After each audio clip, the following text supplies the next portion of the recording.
Nazareno, sinasamba ka namin, pinipinto ka namin, aral mo ang aming buhay at kaligtasan. Nuestro Padre Jesus Nazareno, iligtas mo kami sa kamatayan, ang krus mong pinamatayan ay sagisag ng aming kaligtasan. Nuestro Padre Jesus Nazareno, dinarangal ka namin. Nuestro Padre Jesus Nazareno, inulwalhati ka namin. Nuestro Padre Jesus Nazareno, inarangal ka namin. Nuestro Padre Jesus Nazareno, inulwalhati ka namin. We pledge our love and offer you a rosary each day. Sa ngalan ng Ama at ng Anak at ng Espiritu Santo, Amen. ang pagpapala ng ating Panginoong Hesukristo, ang pag-ibig ng Diyos Ama, at ang pakikipagkaisa ng Espiritu Santo naway suminyong lahat. At sumairi. Ngayon po ay ginugunita natin ang kapistahan ng Birhen ng Fatima. At tamang-tama po sa ating mga pagbasa ngayon, kung ano ang mensahe ng Birhen ng Fatima, yun din ang mensahe sa atin, lalo na po sa panahon na nalalapit tayo papunta sa kapistahan ng pag-akyat sa langit ni Jesucristo. At palalalimin po natin mamaya ang ating pag-intindi kung bakit kinakailangan na si Jesus ay sabihin niyang, aakyat ako at ipadadala ko sa inyo ang isang tagagabay. Mga kapatid, tinipon tayo bilang anib ng angka ng Diyos, kaya dumulog tayo sa mawaing Panginoong nagpapatawad ng lubos.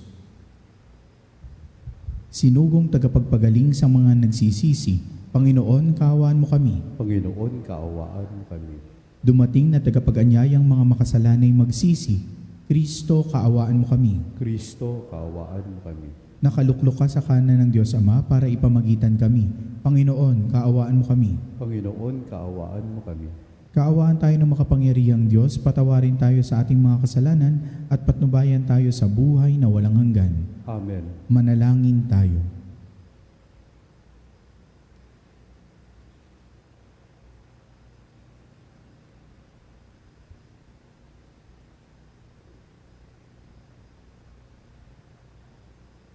Ama naming makapangyarihan, sa mga nananalanging apostol kaisa ni Maria, ina ni Kristo, ang Espiritu Santo ay iyong ipagkaloob bilang tugon sa pagdalangin ng mahal na Birhen.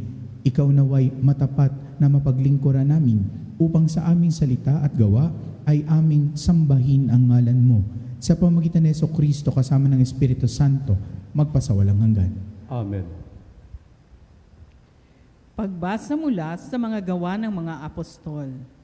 Noong mga araw na iyon, ang mga naghatid kay Pablo ay sumama sa kanya hanggang sa Atenas.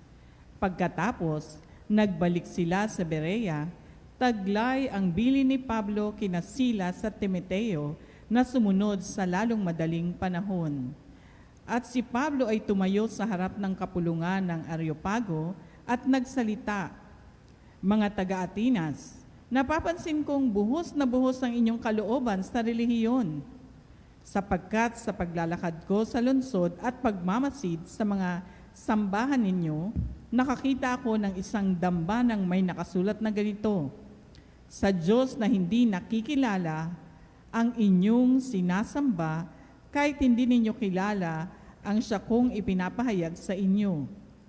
Ang Diyos na gumawa ng sanlibutan at lahat ng naroroon, ang siyang Panginoon ng langit at lupa. Kaya't hindi siya tumatahan sa mga templong ginawa ng tao. Hindi siya'y nangangailangan ng anuman, kaya siya pinaglilingkuran ng tao, sapagkat siya ang nagbibigay ng buhay hininga at lahat ng bagay sa sangkatauhan. Mula sa isay nilikha niya ang lahat ng lahi sa balat ng lupa. Itinakda niya ang kanya-kanyang panahon at hangganan.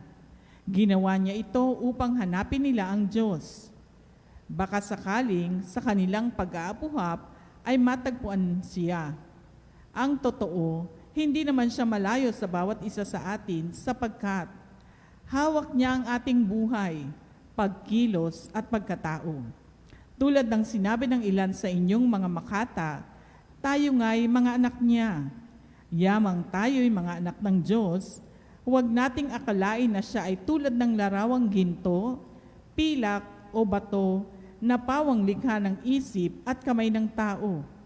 Mahabang panahong di pinansin ng Diyos ang di pagkakilala sa kanya ng tao, ngunit ngayoy iniutos na niya na magsisisilat talikdan ang kanilang masasamang pamumuhay.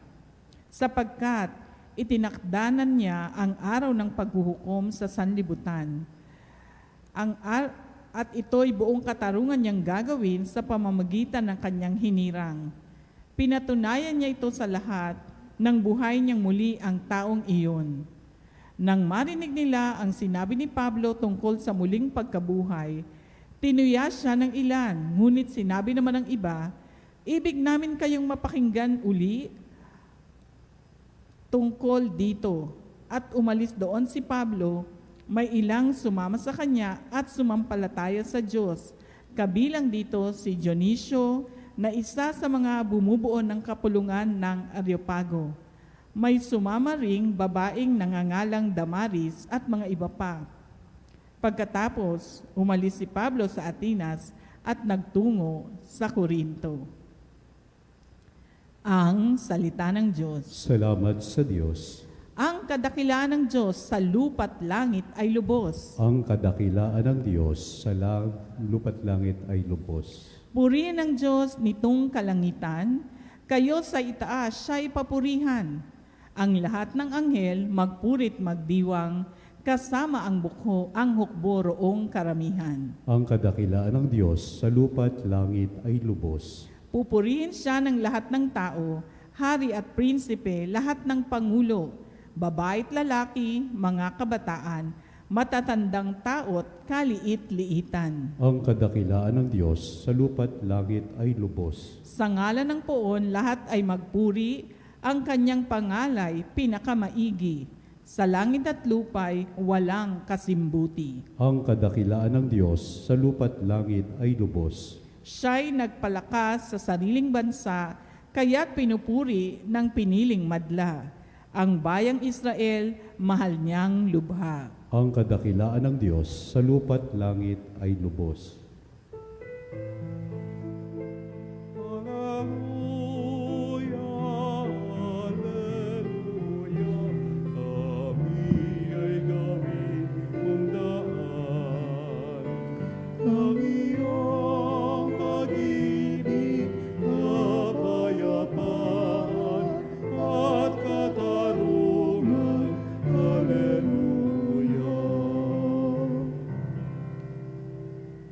Sumainyo ang Panginoon. At sumairin. Ang mabuting balita ng Panginoon ayon kay San Juan. Papuri sa iyo, Panginoon.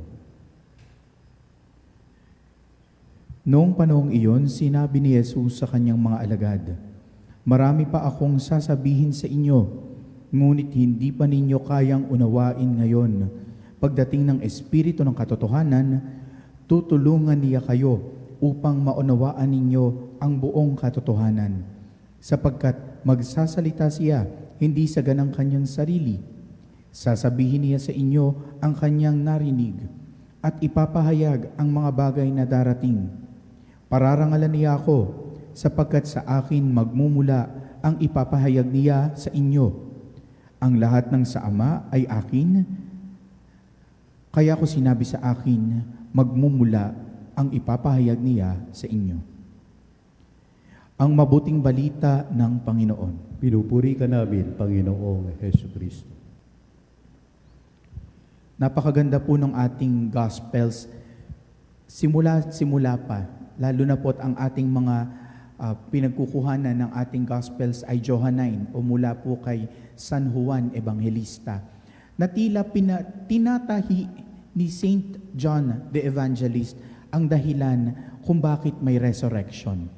At doon na nga po mas makikita natin yung ugnayan ng Holy Trinity pagdating po sa ating salvation story. Paano po nangyari yon? Una, ine-emphasize sa atin na tayong lahat ay nagmula sa Ama. Tayong lahat ay nilikha ng Diyos. Kaya tayong lahat ay nagmula sa Ama. Dahil tayo nagmula sa Ama, yun po yung ating original connection sa Diyos. We are created by God, we are imago Dei, kamukha ng Diyos, kalarawan ng Diyos, kaya tayo ay nagmula sa Diyos. Ibig sabihin din nun, originally, we are good. Kagaya nga ng sinasabi sa Genesis, at nakita niya ang kanyang nilikha ay mabuti. So, yun po ang original na mayroon tayo. Wala ang kasalanan. Nga lamang, dahil sa kasalanan ng ating mga unang magulang, nagkaroon ng lamat yung original goodness natin. Kaya nagkaroon ng separation. Hindi ang Diyos ang humiwalay sa atin. Tayo ang humiwalay sa Diyos. At doon nga po sa storya, mula pa sa storya ng pagkakatalsik ni na Eva at Adan sa paraiso, makikita natin kung papaano palayo ng palayo ang tao sa Diyos. Habang ang Diyos naman ay lagi na tayong tinatawag na bumalik sa akin, aking bayang hinirang, aking bayang minamahal. At doon sa huli, sinasabi nga, napakarami nating mga pagbabalik sa pamamagitan ng paghingi ng tawad. Pero yung mga paghingi ng tawad sa Old Testament, hindi yun perpekto. Kasi ano mga inaalay? Mga tupa, mga baka, etc., etc. Ibig sabihin, hindi nakukumpleto, hindi nagiging ganap yung pagkakagaling ng lamat na naging dahilan ay ang kasalanan natin. So, ultimately, sa journey na yun ng tao, na lumalayo dahil sa kasalanan, at ang Diyos ay patuloy na hinihila tayong pabalik, bumabalik tayo ngayon sa Gospel ni John, which is the heart of the Gospel of John. John 3:16. Yun pong paborito ninyong Gospel verse. For God so loved the world that He gave us His only begotten Son, and whoever believes in Him will not perish, but have eternal life. Bakit yun ang puso? Kasi, di po ba tayo lumalayo at tayo pinababalik ng Diyos? Hindi na lamang ang iniaalay sa patawad ng kasalanan natin ay mga baka at mga tupa o kung anumang hayop. Ang naging alay bilang paghingi ng tawad natin, pagbabalik ng ating relasyon sa Diyos, pagpapagaling nung lamat dahil sa kasalanan, ay ang Kanya na mismong anak. Dahil sa kamatayan at muling pagkabuhay ni Jesucristo, gumaling na yung lamat na iyon. At muli, tinatawag na ulit tayong anak ng Diyos. Di po ba kay ganda nun? Kung tayo ay anak ng Diyos, ibig sabihin, tayo ay mga tagapagmana. Lagi ko pong sinasabi sa binyag, tagapagmana, tayong lahat. Ano pong mamanahin natin? Langit. Yun po sana ang pinapangarap natin. Langit. At dahil sa pagkamatay at muling pagkabuhay ni Jesucristo, muling nabuksan ang langit para sa ating lahat. Kung babalikan nga po natin yung gospel kapag Good Friday, ano po ang nangyari nung sinabi ni Jesucristo, Ama, sa mga kamay mo, habilin ko ang buhay ko. Into your hands, Lord, I commend my spirit. Yumanig ang lupa at nahati ang tabing ng templo mula itaas hanggang ibaba. Anong ibig sabihin nun? Binuksan na muli ang pintuan ng langit para sa atin na nasara dahil nga sa original sin ng ating mga unang magulang. Therefore, may access na uli tayong mga anak ng Diyos. Ang term, may access. Ibig sabihin, hindi automatic. Anong ibig sabihin nun? Kapag ka pinili mo na huwag pumasok, hindi ka makakapasok. Kapag pinili mo ang pumunta, ikaw ay makakapasok. Ngayon, ang ganda nga po nun nagmula tayo sa Diyos, at dahil kay Jesucristo, babalik tayo sa Diyos. Naibalik niya yung daan na yon. Ngayon, si Jesucristo anong sabi niya? Kailangan kong bumalik sa Ama. Ngunit, ipadadala ko sa inyo ang isang tagagabay, ang Espiritu ng katotohanan. Anong ibig sabihin nun? Hindi natatapos yung paglalakbay natin. Dahil tayo ay patungo pa lamang sa Ama. E di sana, pagkamatay ni Jesucristo, kung nanatili lang siya ang resurrection dito sa ating mundo, ibig sabihin, ang resurrection ni Jesucristo, pang dito lang sa mundong to. Hindi. Ang resurrection ni Jesucristo ay pang langit. Kaya naman, patuloy tayong maglakbay patungo sa langit. At ano ang kanyang binigay? Ang Espiritu Santo. Sabi nga po, dahil sa Espiritu Santo, nagkaroon ng simbahan. At yun naman ay isa-celebrate pa natin sa mga susunod na Sunday. Nagkaroon ng simbahan. Tayo ay nagiging simbahan dahil sa Espiritu Santo. Tayo ay nagiging simbahan dahil tayo nagiging katawan ni Kristo. Tayo ay nagiging simbahan dahil tayo ay nagmula sa Ama at babalik sa Ama. Kaya tingnan niyo po yung first reading natin. Anong sinasabi ni San Pablo? Hindi yung mga statue, although of course we have images. Hindi lang yung basta simbahan. Pag yung simbahan na may statue, o kung wala man, kasi yung iba po, wala talaga silang statue. Ganito ang ating measure. Nandyan ba ang Espiritu Santo? Nandyan ba si Jesucristo? At nandyan ba ang Ama? In short, nandoon ba ang Holy Trinity sa simbahan na iyon? Kasi si Jesucristo, laging, ako at ang Ama ay isa. Ako'y suma sa inyo, kayo'y suma sa akin, at ipapadala ko sa inyo ang Espiritu Santo. Laging kasama yung tatlong yun. Kaya naman, yun din ang nagpapagana sa atin. Bilang isang simbahan, tayo'y naglalakbay na simbahan.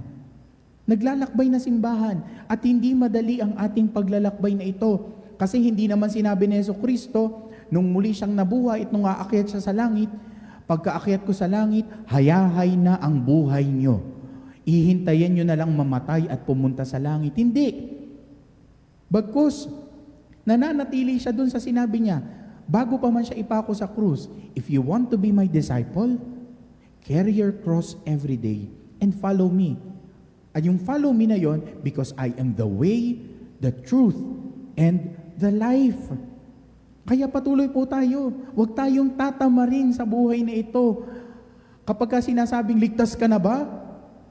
At ang iniisip mo pagligtas ka na ay nabinyagan ka na, ligtas ka na, may kulang. Nagtatrabaho ka din ba? Nakikiparticipate ka din ba para sa iyong kaligtasan? Kaya nga po sabi ko, maganda ang ating pinagdiriwang ngayon, which is the memorial of Our Lady of Fatima. Anong sabi ng vision ng Our Lady of Fatima? Pray the rosary. At ano pang sinasabi niya? Hell is real.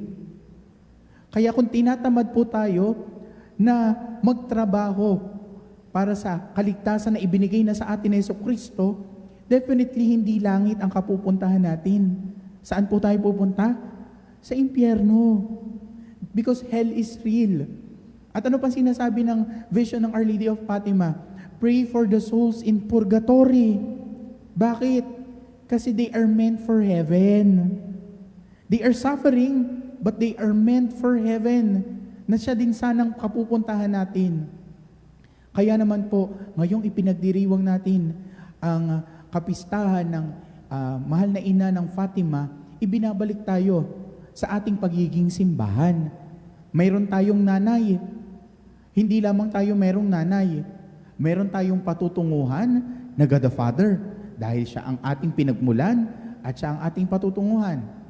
At mayroon tayong nagbigay ng daan pabalik sa Ama, which is God the Son. I am the way, the truth, and the life. At mayroon tayong tagagabay, buhay natin bilang simbahan, ang Espiritu Santo na siyang magtuturo sa atin ng katotohanan pabalik sa Ama.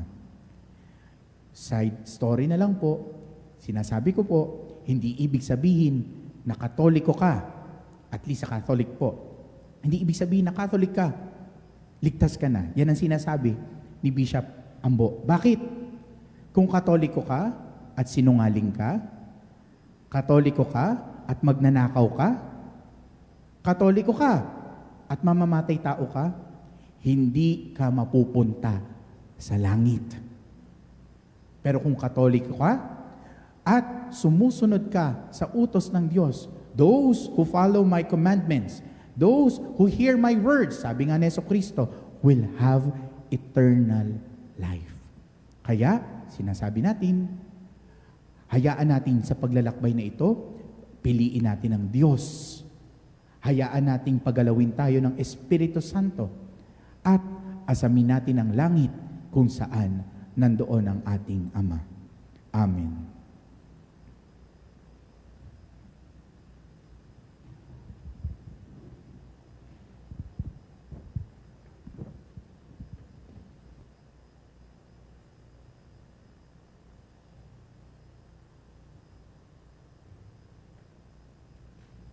Hindi tayo iniwang ulila ng ating Amang nasa langit, bagkus ipinadala niya sa atin ang kanyang banal na Espiritu.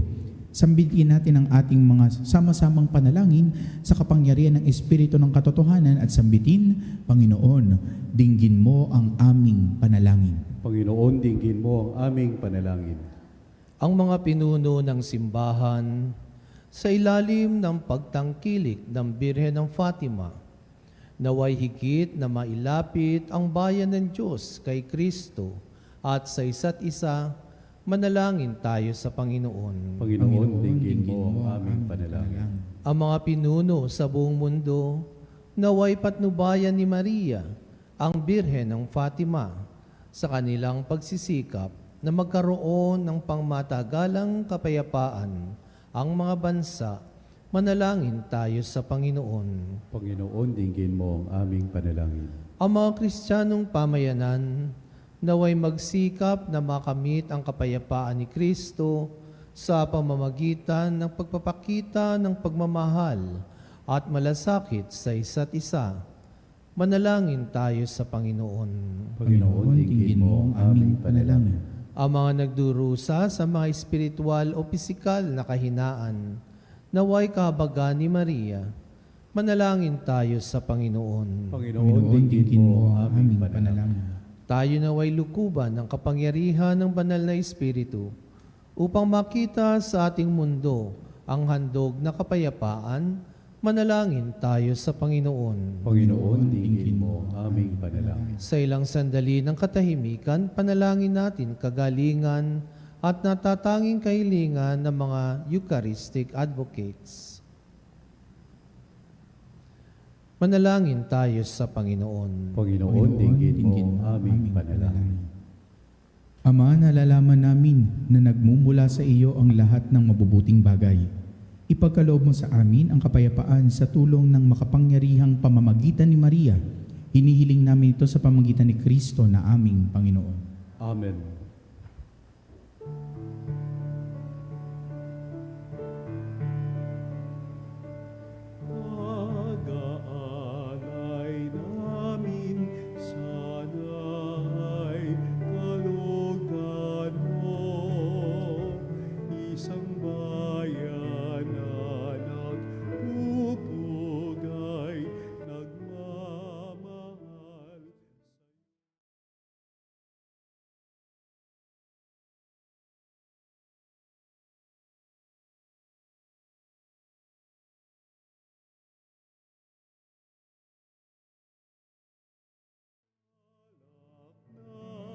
sa gisag ng bigay mong kaligtasan.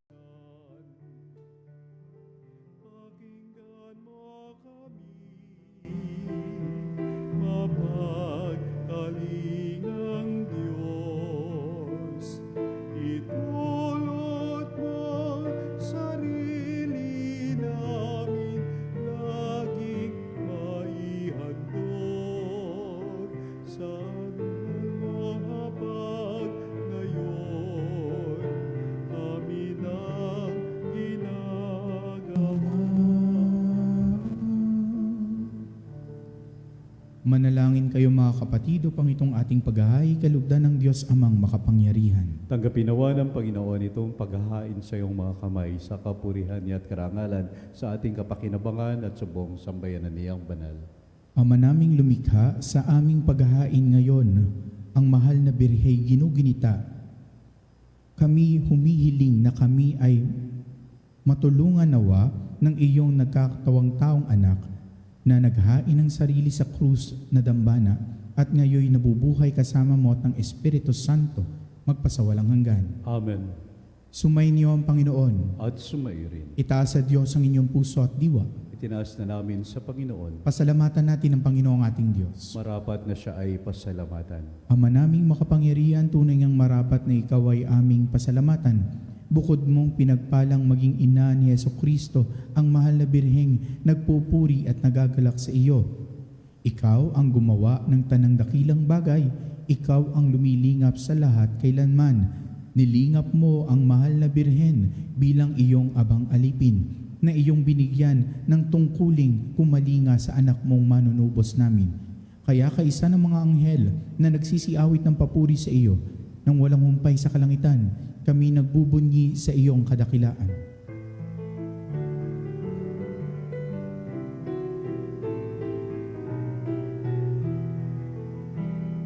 Santo, Santo, Santo, Panginoong Diyos, napupuno ang langit at lupa ng kadakilaan.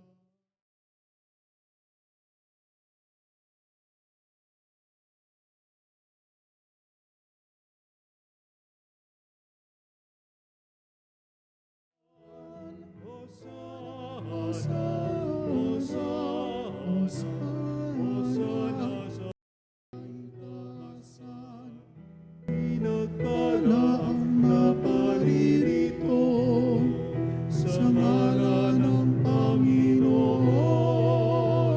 Hosana sa kaitaasan.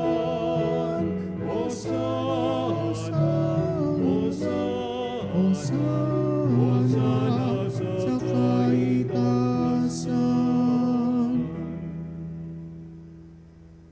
Ama naming banal, ikaw ang bukal ng tanang kabanalan. Kaya't sa pamagitan ng iyong Espiritu, gawin mong banal ang kaloob na ito, upang para sa aming maging katawan at dugo ng aming Panginoong Hesukristo. Bago niya pinagtiis ang kusang loob na maging handog, hinawakan niya ang tinapay, pinasalamatan kaniya, pinagati-hati niya iyon, iniabot sa kanyang mga alagad at sinabi, "Tanggapin ninyong lahat ito at kanin, ito ang aking katawan na ihahandog para sa inyo."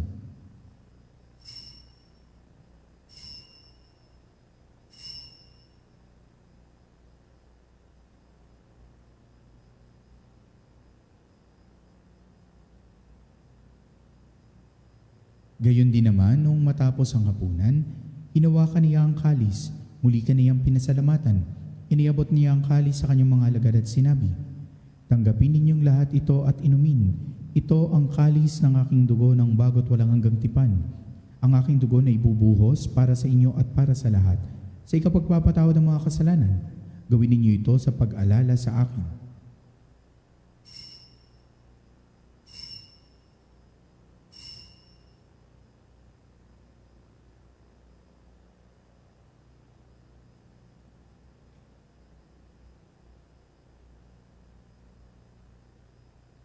Ipagbunyi natin ang misteryo ng pananampalataya.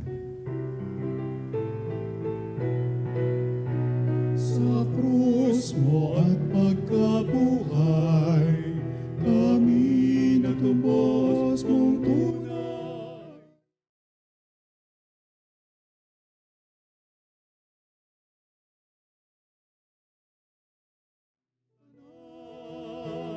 Poong Jesus, kaming mahal, ngayon at magpakailanman. Ama, ginagawa namin ngayon ang pag-alala sa pagkamatay at muling pagkabuhay ng iyong anak. Kaya't iniaalay namin sa iyo ang tinapay na nagbibigay buhay at ang kalis na nagkakaloob ng kaligtasan. Kami nagpapasalamat dahil kami iyong minarapat at tumayo sa harap mo para maglingkod sa iyo. Isinasamo namin kami magsasalo-salo sa katawan at dugo ni Kristo ay mabuklod sa pagkakaisa sa pamamagitan ng Espiritu Santo. Ama, lingapin mo ang iyong simbahang laganap sa buong daigdig. Puspusin mo kami sa pag-ibig, kaisa ni Leon naming Papa at ni Elias naming Obispo at ng Tanang Kaparian.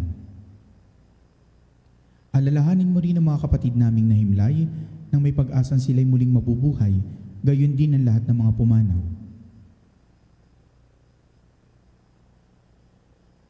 Kaawaan mo sila at patuloyin sa iyong kaliwanagan. Kaawaan mo at pagindapating kaming lahat na makasalo sa iyong buhay na walang wakas. Kaisa ng mahal na Birheng Maria na Ina ng Diyos, ni San Jose na kanyang esposo, kaisa ng mga apostol at ng lahat ng mga banal na namuhay dito sa daigdig ng kalugod-lugod sa iyo, may pagdiwang nawa namin ang pagpupuri sa ikararangal mo sa pamamagitan ng iyong anak na aming Panginoong Hesukristo. Sa pamamagitan ni Kristo, kasama niya at sa Kanya, ang lahat ng parangal at papuri ay sa iyo, Diyos Amang makapangyarihan, kasama ng Espiritu Santo, magpasawalang hanggan.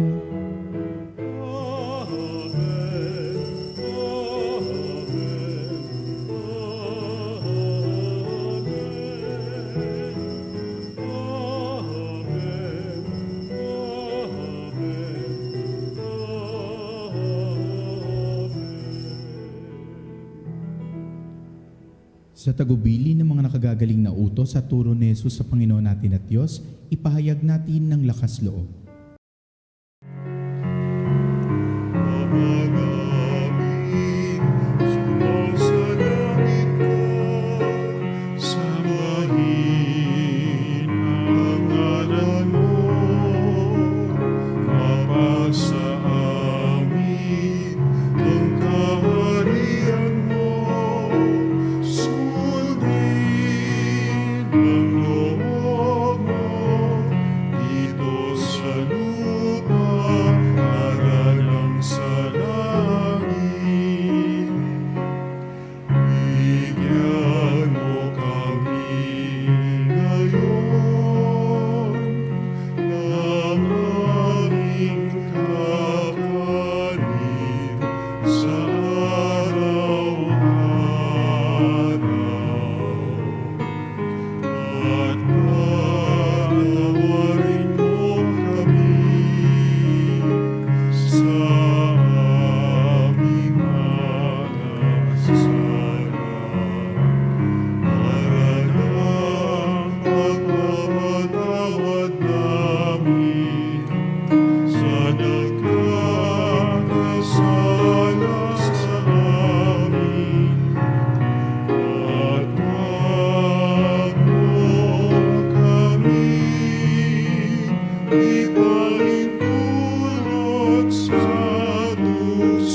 Hesukristo, sinabi mo sa iyong mga apostol, kapayapaan ang iniiwan ko sa inyo, ang aking kapayapaan ang ibinibigay ko sa inyo.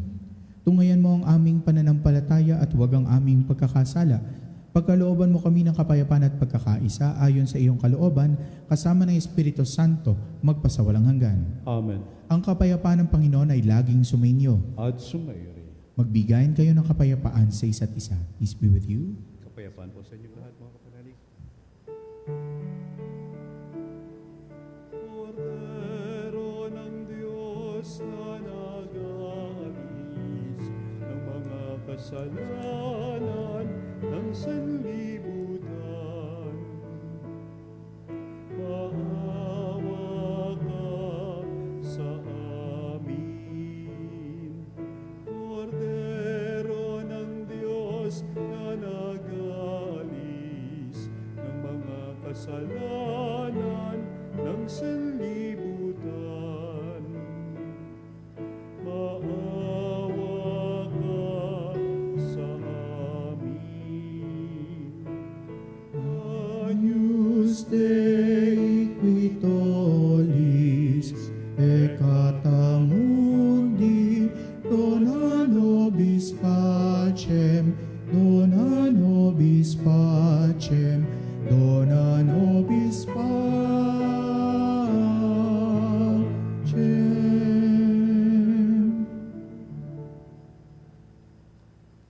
Ito ang kordero ng Diyos. Ito nag-aalis sa mga kasalanan ng sanlibutan. Mapapalad tayong inaanyayahan sa kanyang piging. Panginoon, hindi ako karapat-dapat na magpatuloy sa iyo, ngunit sa isang salita mo lamang ay gagaling na ako.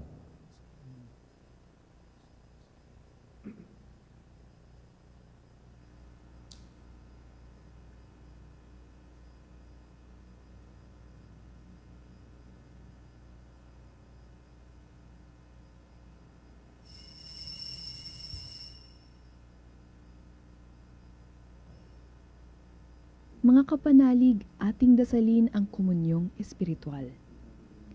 O Jesus, nananalig ako sa pananahan mo sa kabanal-banalang sakramento.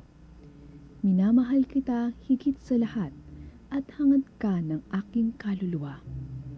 Hindi ko man matatanggap ngayon ang iyong katawan at dugo, inaasahan ko na patuloy kang mamumuhay sa aking puso. Naniniwala ako na narito ka at kaisa ka ng aking buong pagkatao. Huwag mong ipahintulot na mawalay ako sa iyo. Amen. Panalangin sa karangalan ng Nuestro Padre Jesus Nazareno.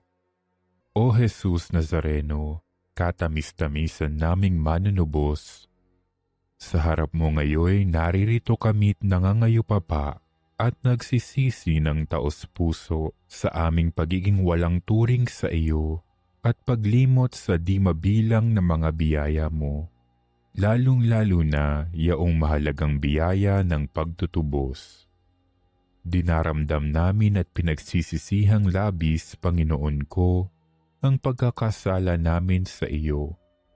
Ikinalulungkot namin ang pagiging dahilan ng pagpapasan mo ng krus na iyan sa gitna ng mga hirap at kapaitan, hanggang sa inihandog mo ang iyong buhay sa bundok ng Kalbaryo, sa pagkaibig mo lamang na matubos kami at ang sangkatauhan mula sa sala. Pakabanalin mo, O Panginoon, ang aming pagnanais at ipagtanggap mo sa amin ang iyong biyaya. Maging tagapamagitan nawa ang iyong ina, ang kalinis-linisang Birheng Maria.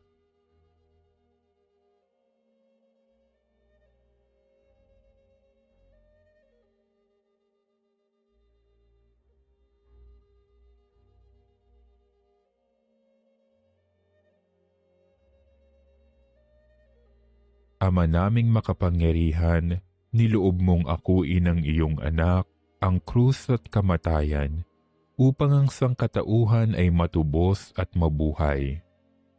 Ang pag-ako namin sa krus at kamatayan dito sa lupa, ayon sa diwa ng pagsunod sa iyong loob, na ginanap ng iyong anak, ay magpagindapat nawa naming kamtin ang lubos na katubusan at pagkabuhay sa iyong piling sa pamamagitan ni Hesukristo kasama ng Espiritu Santo, magpasawalang hanggan. Amen. Nuestro Padre Jesus Nazareno, Panginoon namin at Diyos, kaawaan mo kami. Manalangin tayo.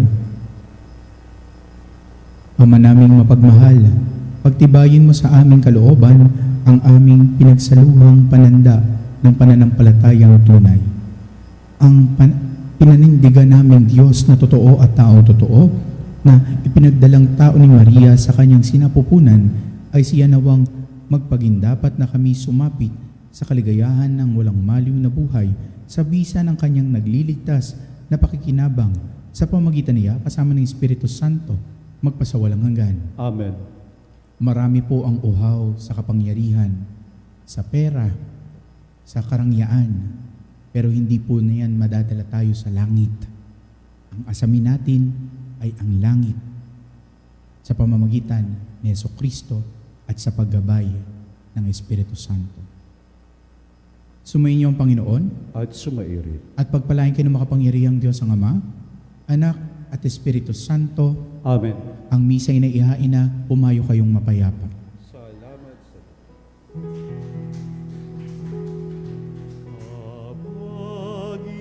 Panginoong Maria, napupuno ka ng grasya.